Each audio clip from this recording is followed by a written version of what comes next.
So today's lesson, we're going to look at integrating along the y-axis. Okay, so we're going to use rectangles that have an x length and a dy height. So in this case here, notice that we can work out this area. So before we were working out these areas along underneath the curve, we could also work out areas that are bounded with the y-axis in the curve. And to do that, we're going to use this distance along here, okay, which will be the x position of that curve. And then we will use the width of dy, okay, that width here. To do that, we need to have an x expression in terms of y. So we need to solve the x in terms of the f of y. And then we can integrate that using dy. Okay, so now maybe we should just talk briefly about why we would use something like this. We might use something like this because this function here, when we solve for x, is sometimes easier to integrate.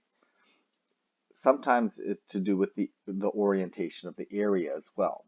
Okay, sometimes we want to find this area in here. Now, we could find a rectangle and subtract the area underneath as well. So it's more to do with a little bit to do with the geometry of how it's set up. Okay, so that green area there versus this red area in here. But probably more in a more useful way, it's to do with whether we can arrange it as an x equals expression that is easier to deal with than the y equals expression.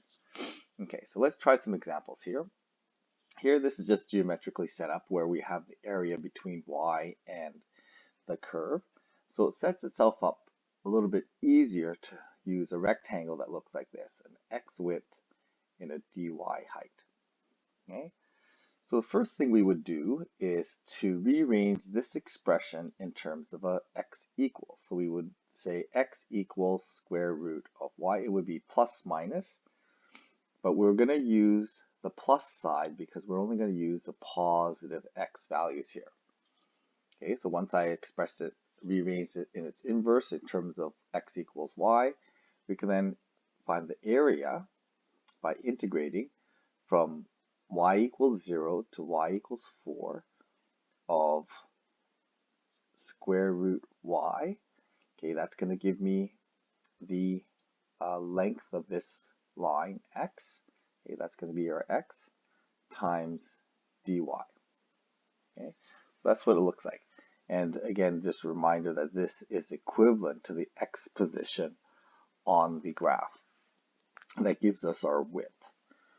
So this is an expression that's consistent. It's in terms of y. We're integrating with dy. We end up with an integral y to the 3 over 2. And then divide by 3 over 2, we get 2/3. And we're going to integrate from y equals 0 to y equals 4. So plugging that in, we end up with, looks like that's going to be square root cubed, and then minus 0. Okay, so 4 square root cubed is 8, minus 0, so we get an area of 16 over 3 units squared. Okay, so there's a general way we do it.